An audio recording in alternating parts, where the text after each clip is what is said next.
गर्मियों की दोपहर, गांव का चौराहा। कुछ लोग पीपल के पेड़ के नीचे बैठे हुक्का पी रहे हैं। पास ही एक कुआं है जहां औरतें पानी भर रही हैं। रामलाल और उसका बेटा मोहन मिट्टी से सने कपड़ों में थके हुए बैठे हैं। तभी जमींदार हरिराम सिंह वहां आता है। उसकी बड़ी मूंछों पर ताव और चेहरे पर अकड़ साफ झलक रही है। रामलाल, मैंने सुना है कि तूने मेरी गाय को अपने खेत से भगाया। सरकार, आपकी गाय रोज मेरी फसल चर जाती है। बड़ी मुश्किल से 2 जून की रोटी जुटती है। गाय को कौन रोक सकता है? वो जहां चाहेगी जाएगी। और हाँ, अगली बार अगर उसे भगाया तो तुझे अच्छा नहीं लगेगा। यह कहकर जमींदार वहां से चला जाता है। रामलाल गहरी सांस लेता है और मोहन उसकी ओर देखता है। बाबा, ये ठीक नहीं है। जमींदार की गाय हमारी मेहनत की कमाई खा रही है और हमें ही धमकी मिल रही है। बेटा, हम गरीब हैं, क्या कर सकते हैं? बाबा, कुछ तो करना ही होगा। रामलाल सोच में पड़ जाता है। उधर गांव के चरवाहे श्यामू को भी यह सब दिख रहा होता है। वह चुपचाप एक योजना बनाने लगता है।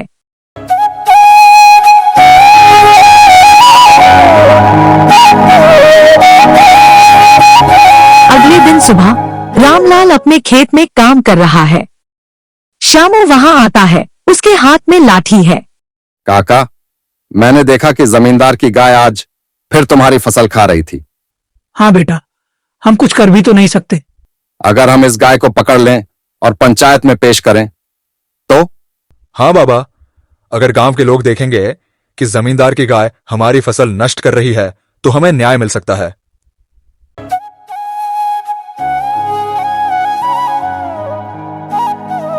अगली सुबह पंचायत चौपाल में गांव के सारे लोग इकट्ठा होते हैं। बीच में जमींदार की गाय बंधी होती है। जमींदार गुस्से से पंचायत में प्रवेश करता है। यह क्या मजाक है? मेरी गाय को क्यों पकड़ा? सरकार, आपकी गाय रोज मेरी फसल नष्ट कर रही थी। हमने इसे रंगे हाथों पकड़ा है। हरिराम, अगर यह सच है तो यह अन्याय है। तुम्हें इसका समाधान निकालना चाहिए। हाँ, जमींदार को मुआवजा देना चाहिए। जमींदार को पहली बार एहसास होता है कि पूरा गांव रामलाल के पक्ष में खड़ा है। वह सोच में पड़ जाता है। गांव की चौपाल में बड़ी भीड़ जमा है। जमींदार गुस्से से खड़ा है, जबकि पंचायत मुखिया गंभीरता से सोच रहे हैं। रामलाल, मोहन और श्यामू चुपचाप खड़े हैं। जमींदार हरिराम, तुमने सुना? पूरा गांव गवाह है कि तुम्हारी गाय गरीब किसान की फसल खा रही थी। अब बताओ, तुम इसका क्या समाधान निकालोगे? समाधान? मैं कोई मुआवजा नहीं दूंगा। गाय तो भगवान का दिया धन है। अगर वह कहीं भी घास चर ले तो इसमें मेरा क्या दोष? लेकिन जब हमारी गाय तुम्हारे खेत में चली जाती है तो तुम जुर्माना वसूलते हो। जमींदार को गांव वालों की बातें चुभने लगती हैं, लेकिन वह फिर भी अड़ा रहता है। पंचायत के मुखिया को कुछ सोचने की जरूरत महसूस होती है। ठीक है, अगर जमींदार को अपनी गाय इतनी प्यारी है तो अब इसका फैसला अगले हफ्ते होगा। तब तक यह गाय पंचायत के गोदाम में रहेगी ताकि कोई और फसल नष्ट न हो। यह सरासर अन्याय है। सरकार, यही तो हम भी कह रहे थे। हमारी मेहनत की फसल तबाह हो रही थी, वो अन्याय नहीं था।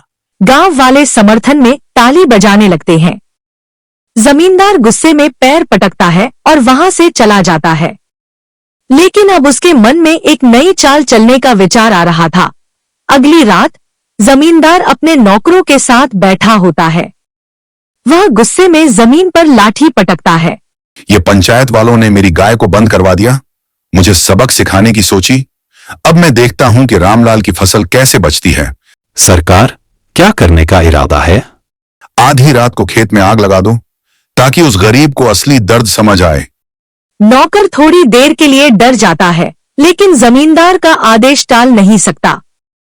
वह सिर झुका लेता है। आधी रात, रामलाल का खेत। चारों ओर अंधेरा है। अचानक खेत में एक कोने में आग की लपटें उठने लगती हैं। देखते ही देखते आग फैलने लगती है।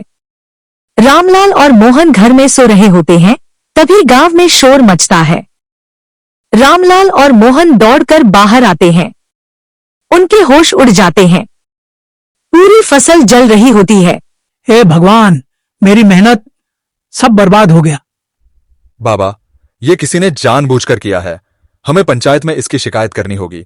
श्यामू भी वहां पहुंचता है और उसकी नजर खेत के पास कुछ छूटे हुए कपड़ों के टुकड़ों पर पड़ती है। वह उन्हें उठाकर देखता है और चौंक जाता है। ये कपड़ा तो जमींदार के नौकरों जैसा लग रहा है। कहीं ये उनकी साजिश तो नहीं? गांव वाले धीरे धीरे समझने लगते हैं कि आग लगने के पीछे किसका हाथ हो सकता है। रामलाल का खेत जल चुका है। गांव के लोग परेशान खड़े हैं। रामलाल की आंखों में आंसू हैं। मोहन गुस्से में है। श्यामू उन कपड़ों के टुकड़ों को ध्यान से देख रहा है। ये आग खुद नहीं लगी, किसी ने लगाई है। बाबा, हमें पंचायत में जाना होगा। हमें न्याय चाहिए। बेटा, हमारे पास सबूत नहीं है। जमींदार बहुत ताकतवर है। अगर वो मुकर गया तो? काका, यह कपड़े का टुकड़ा सबूत है और मैं भी बताऊंगा कि मैंने क्या देखा था। हमें पंचायत के पास चलना चाहिए। गांव वाले सहमति में सिर हिलाते हैं। अब सबको सच का पता लगाना है। अगली सुबह पंचायत चौपाल में भीड़ जुटी है। गांव के मुखिया अपनी चौकी पर बैठे हैं। रामलाल, मोहन और श्यामू सबके सामने खड़े हैं। दूसरी तरफ जमींदार अकड़कर बैठा है। रामलाल, हमें बताया गया कि तुम्हारे खेत में आग लगी। तुम किसे दोषी मानते हो? मुखिया जी, मैं तो बस ये कह सकता हूं कि यह आग किसी ने जानबूझकर लगाई। और हम जानते हैं कि यह किसने किया। गांव वाले कान लगाकर सुनने लगते हैं। मोहन श्यामू की ओर इशारा करता है। श्यामू आगे आता है और सबको वह कपड़े का टुकड़ा दिखाता है। मुखिया जी, यह कपड़ा मैंने खेत के पास पाया था। यह जमींदार के नौकरों की वर्दी जैसा ही लगता है। हरिराम, तुम्हारे पास क्या सफाई है? ये सब बकवास है। मुझे फंसाने की साजिश हो रही है। लेकिन तुमने ही तो पहले कहा था कि रामलाल को सबक सिखाओगे। मुखिया जी, मैंने उस रात जमींदार के नौकरों को खेत के पास देखा था। वे आग लगाकर भाग रहे थे। अब तो पूरा गांव जमींदार के खिलाफ हो जाता है। उसकी साजिश का पर्दाफाश हो चुका था। हरिराम, तुम्हारे खिलाफ पक्के सबूत हैं। तुम्हारी गाय ने रामलाल की फसल पहले ही बर्बाद कर दी थी और तुमने उसे सबक सिखाने के लिए आग लगवाई। अब पंचायत फैसला सुनाएगी। नहीं मुखिया जी, मैं माफी चाहता हूं। मुझसे गलती हो गई। माफी से कुछ नहीं होगा। इस गरीब की पूरी फसल जल गई। हरिराम सिंह, तुम्हें रामलाल को उसकी फसल का पूरा मुआवजा देना होगा और तुम्हारी गाय अब पंचायत के कब्जे में रहेगी जब तक तुम यह जुर्माना नहीं भरते। अगर तुमने दोबारा ऐसा किया तो तुम्हारी जमीन का एक हिस्सा गरीब किसानों को दे दिया जाएगा। गांव वाले खुशी से ताली बजाने लगते हैं। जमींदार सिर झुका लेता है क्योंकि अब उसे अपने किए का अंजाम भुगतना पड़ेगा। धन्यवाद मुखिया जी, अब हमारी मेहनत बेकार नहीं जाएगी। बाबा, आज सच की जीत हुई।